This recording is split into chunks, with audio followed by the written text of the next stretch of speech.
여러분 반갑습니다. 헤어치세요! 짠! 어반입니다. 짝짝, 짝짝짝. 오늘 세러데이 나잇인데 다들 뭐 재밌게 놀고 계신지 모르겠네요. 아마 재밌게 못 노시는 분들이 7시에 이걸 칼같이 보겠지, 그지? 누가 1등일까? 누가 1등일까 궁금하긴 한데, 근데 오늘은 무슨 이야기를 할까 하다가 오랜만에 네이트판으로 갔습니다. 뭐 사실 하루에 하나씩 이야기를 한다는 게 뭐 그렇게 어렵지는 않은 것 같지만 한 번씩 어려울 때가 있거든. 그러면 그때는 난 어디로 가냐? 젖과 꿀이 흐르는 땅 네이트판으로 가는 거죠. 그래서 거기서 되게 재밌는 글을 봤어. 여자가 이혼을 하려는 남자한테 임신 공격을 한 거예요. 그래서 이거 뭐지? 지금은 사라지고 없어. 실시간 랭킹까지 올라가는데 지금은 사라지고 없거든요. 그래서 사실 내가 봤을 때는 좀 약간 주작 같은 느낌도 있고, 그런데 뭐 이제 와서 뭐 네이트판 이야기 하는 게 뭐 주작이고 뭐고 중요한 게 아니잖아. 근데 내 나름대로는 이 이야기를 꼭 해야겠다는 생각이 들었던 게 왜 그렇냐 하면, 내 주변에 이거와 정말로 유사한 일이 실제로 있었거든요. 그래서 오늘은 이 이야기를 한번 하면 좋을 것 같다 싶어가지고 이 이야기를 하려고 합니다. 제목은요, 남편이 아이 지우고 이혼하자 합니다. 라는 글로 시작합니다. 그래서 27살의 직장인에 남편을 너무 좋아해서 결혼을 밀어붙였다고 합니다. 왜냐면 남편이 변호사였거든. 근데 뭐든지 급하게 하면 안 된다는 것을 깨닫는 요즘이라고 합니다. 1년 연애 후 헤어졌고, 항상 1년쯤 이때가 뭐 좋다면 좋다고 할 수 있는데, 보통 1년에서 2년쯤 될 때 이때 사고가 제일 많이 터져요. 이게 왜 그러냐면 도파민이 이때 많이 빠진다고 내가 얘기했잖아. 그때 많이 깨져. 그래서 늘상 내가 2년이라는 걸 강조하는 게 그런 이유 때문에 그런 건데, 근데 그 1년 만에 결혼을 해가지고 여러 가지 문제가 있었던 거죠. 그래서 본인은 글 쓴 사람은 아직 좋고 결혼을 유지하고 싶은데, 남편은 이제 이혼을 요구하는 거야. 남편이 오히려 이혼을 요구하는 거야. 자기도 뭐 억지로 붙잡을 수는 없는데, 근데 좀 내용이 좀 재밌는 게 뭐냐면 왜 이혼을 하자는지는 얘기가 전혀 없습니다. 그리고 남편이 변호사라 이혼은 남편이 유리하게 할 것 같다고 얘기하고, 뭐 화냈던 카톡 내용 같은 거 다 보관 중이라고 하는데 또 바람을 피거나 하진 않았대. 이런 걸로 이혼이 되진 않을 건데, 근데. 그러니까 이혼이라는 게 서로 합의를 하잖아요. 그러면 존나 빨리 되는데, 근데 한쪽이 싫다, 뭐 이게 나는 뭐 이제 부정행위 저지른 거 없다, 그러면 이거 계속 밑도 끝도 없이 길어지거든. 그래서 좀 뭐라고 해야 될까? 요까지는 뭐 그런갑다 했는데, 그 이후에 알게 된 게 이혼 이야기를 하던 중에 임신인 걸 또 알게 됐다는 거야. 그래서 자기는 어떻게든 낳고 싶은데 또 남편은 낙태를 이렇게 종용하고 있는 그런 거죠. 그래서 이런 거 보면 조금 약간 뭐 퍼즐이 조금 안 맞는 느낌이 있잖아요. 그죠?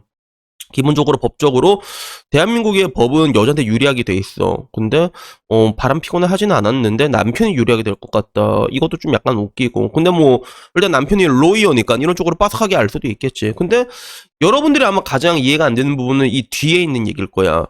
이혼을 이렇게 가게 되면 보통 골이 깊어진 상태인데, 근데 베이비가 있잖아요, 이게. 그래서 나도 옛날부터 되게 이해가 안 됐던 게 그거란 말이야. 막 드라마 같은 거 보면 막 브래드 피트랑 안젤리나 조리 났던 거 있잖아. 미세스 앤 미스터 스미스인가? 거기도 보면 존나 싸우다가 그러다 갑자기 물고 빨고 하잖아. 그치? 야, 씨, 저런 게 돼? 이런 생각이 들었는데, 내가 느낀 거는 그거야. 화해의 끝은 분명히 섹스로 끝나게 돼 있어. 난 이걸 화떡이라고 부르거든. 화해의 떡이라 하는데, 진정한 화해의 끝은 섹스로 마무리가 되는 게 맞아. 막 진짜 엄청 싸우지만 감정을 좀 풀고, 그 다음에 씨발 오빠 산다 이러면 나중에 사랑해 이러고 딱 하고 나면 그 감정의 응어리가 없어진단 말이야. 그리고 여자들의 감정은 좀 약간 불같은 게 있거든. 그런 게 있기 때문에 그런 식으로 한번 지랄병 틀고 한번 치고 나면 되는데, 문제는 뭐냐면 지금 이 이혼까지 오게 되게 되면 일반적으로는 관계를 안 하게 됩니다. 골이 깊어진 상황에서 이걸 풀지 않고는 잭스가 나올 수가 없단 말이야. 우린 그걸 다 알고 있잖아. 근데 임신인 걸 알게 됐다는 거야. 그래서 이거 보면 이게 어디서부터 어디가 진실인지 뭔가 좀 말이 안 맞는 것 같고 네이트판 주작 같고 그렇긴 한데, 근데 문제는 말했잖아. 내 주변에 이거랑 진짜 유사한 일이 실제로 있거든요. 그러니까 그냥 그 얘기가 하고 싶었어. 그래서 아마 내 이야기 오래 들으면 지금 말하는 그 사람이 전에 말했던 금마구나 유추가 될 거야. 유추가 될 건데, 제 주변 사람이라고 얘기할게요. 제 주변 사람, 뭐 절대로 뭐 이게 뭐 친구는 아니야, 알았지? 주변 사람이야. 주변 사람인데, 그 원치 않는 임신 공격으로 결혼을 하는 친구가 있습니다. 물론 임신 공격이라는 게 정말로 내가 사랑하는 여자한테 당해보면 나름 짜릿하고 좋아. 그게 괜찮단 말이야. 짜릿해. 근데 그 모든 사람한테 그게 임신 공격이라는 게 달갑지는 않지. 그런데 내 주변에 케이스는 어떤 게 있었냐면 여자가 나이가 조금 있어. 그리고 좀 어느 정도 교제를 했어.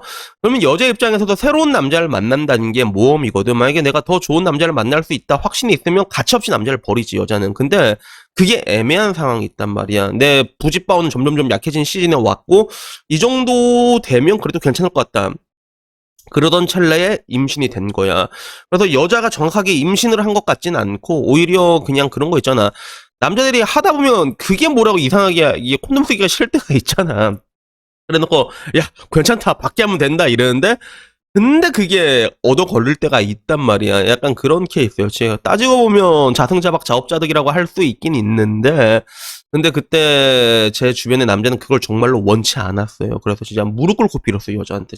제발 한 번만 안 되겠냐고 막 이러면서 난 아직 준비도 안 됐고 이러는데 문제는 아까 말했잖아. 여자들은 계산이 존나 빨라. 아무리 봐도 그게 안 될 것 같으니까 여자가 쫓가 이러고 결혼을 그냥 막 강행을 한 거죠. 근데 그 뒤에 결혼 생활이 잘 될 수가 있을까?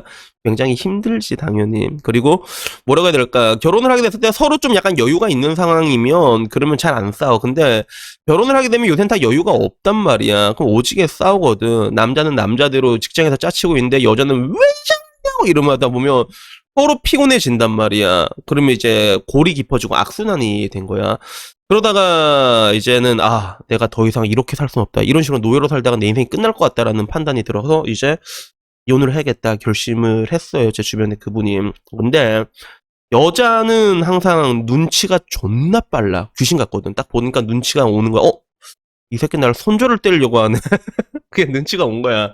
그래서 어떤 일이 일어난 줄 알아? 그 친구 회식 갔다가 와서 술 먹고 막 얼큰하게 있는데 여자가 그때 날짜까지 정확하게 계산해서 어택을 들어온 거야. 불강력적으로 당한 거지. 술 마셔갖고 정신도 없는데 갑자기 뭐 빨아서 세우고 자기가 넣고 보내버리면 답 없다니까 진짜. 그래서 한 방에 바로 딱 걸려버린 거야. 바로 임신이 딱 둘째가 된 거야. 그래갖고 그 뒤로 어떻게 된 줄 아세요? 그 뒤로 살고 있어 그냥 그냥 이혼이고 나발이고 그냥 살고 있습니다. 그래서 그 친구가 잠 친구란 걸 말해버렸네. 그 친구가 뭐라고 얘기했냐면 솔직히 한 명이면 자기도 끝내려고 했는데 둘이니까 이게 답이 안 나오더라. 그래서 어바나 내 인생은 이제 이번 생은 끝난 것 같다 이러면서 지금도 노예처럼 그냥 살고 있습니다.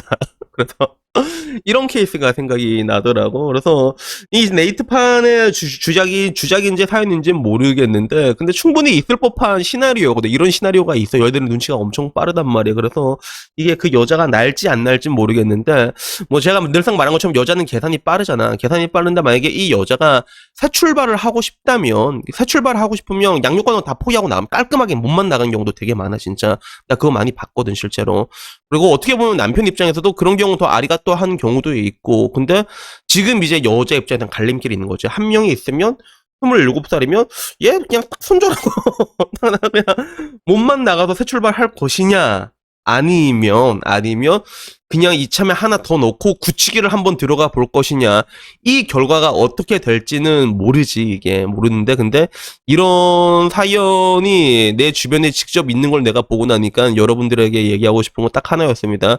항상 그 사고란 건 갑작스럽게 오게 돼 있거든. 그리고 여자들은 굉장히 계산이 엄청 빨라요. 그리고 여러분들이 가장 취약한 타이밍에 공격을 치고 들어온단 말이야. 이런 경우에 진짜 애 한 명 더 낳는 경우도 있어요. 근데 되게 재밌는 건 뭐냐면 진짜 애 하나 더 낳잖아. 그러면 사람이 그냥 포기하게 되거든. 실망이 되면 야 됐다 그냥 살자 이렇게 살면서 또 그락저락 사라지는 경우도 있다. 그게 희한하게. 그래서 그 패밀리라는 게 되게 신기하다고 느낄 때도 있어. 그래서 뭐 우리나라랑 달리 외국 같은 경우는 보통 이제 행복의 기준이라고 하잖아요. Are you happy? 이게 물어볼 때 그 행복의 절대적인 가치가 다들 압도적인 1등이 가족이거든요. 가족. 그래서 막 영화 원스 어폰 타임 인 할리우드 이런 데 보더라도 되게 아름다운 가정상을 되게 강조하잖아. 막 진짜 아빠랑 엄마 있고, 그리고 엄마는 전업주부하고 애는 2명 있고, 그리고 마당엔 개 뛰어놀고, 약간 이런 전형적인 가정 같은 것들에 대한 그런 것들이 있잖아. 그래서 뭐 그런 것들이라는 게 참 그 가족의 힘이라는 게 진짜 이런 경우 그냥 여자가 그냥 확 고고싱 해도 또 어떻게 회복된 경우도 또 희한하게 있더라고. 그래서 이게 뭐 사실이고 아닌 거는 관계는 없지만, 근데 이 부분에 대해 가지고 나도 뭐라고 얘기는 못 하는데, 근데 좀 신기하더라고 그게. 그러니까 이런 경우에서 공격을 들어오는 여자도 신기하고, 그리고 그 상황에서 그냥 포기하고 나서 또 상황이 또 잠잠해지는 그런 케이스도 내가 직접 눈으로 보고 나니까 그냥 둘 다 좀 신기한데, 근데 일단 한국 사회에서는 근데 이런 게 잘 되기가 좀 쉽진 않은 것 같아, 내가 봤을 때. 그러니까 항상 그 어반의 정신 있잖아. 내 코 빵댕이 빵댕이 내 코, 아이고 내 코 여기 있네, 여기 내 코 여기 있네, 그치? 여기 이런 거 있으면 마음이 좀 안정되거든요. 그러니까 조금 이렇게 여유 있게 뭐든지 확실하게 진짜로 확신이 있고, 그럴 때 이렇게 여러분들이 행동을 하셔도 늦지 않는다는 거에 대해서 말씀드리고 싶었습니다. 그래서 어떤 뭐 오늘 이야기는요, 이 사연이 좀 재밌어가지고 제가 한번 얘기를 드렸고요. 오늘도 오랜만에 복돌이 한번 인사드리고, 복돌아 잠깐만 일어나봐. 어반의 정신, 네코 빵댕이 정신으로 오늘도 마치도록 하겠습니다. 자, 복돌아 카메라 보고. 아이고 잠오나. 그럼 모두들 즐거운 주말 보내시고요. 다음에 조금 더 좋은 이야기로 찾아뵙도록 하겠습니다. 이상입니다. 감사합니다. 야옹.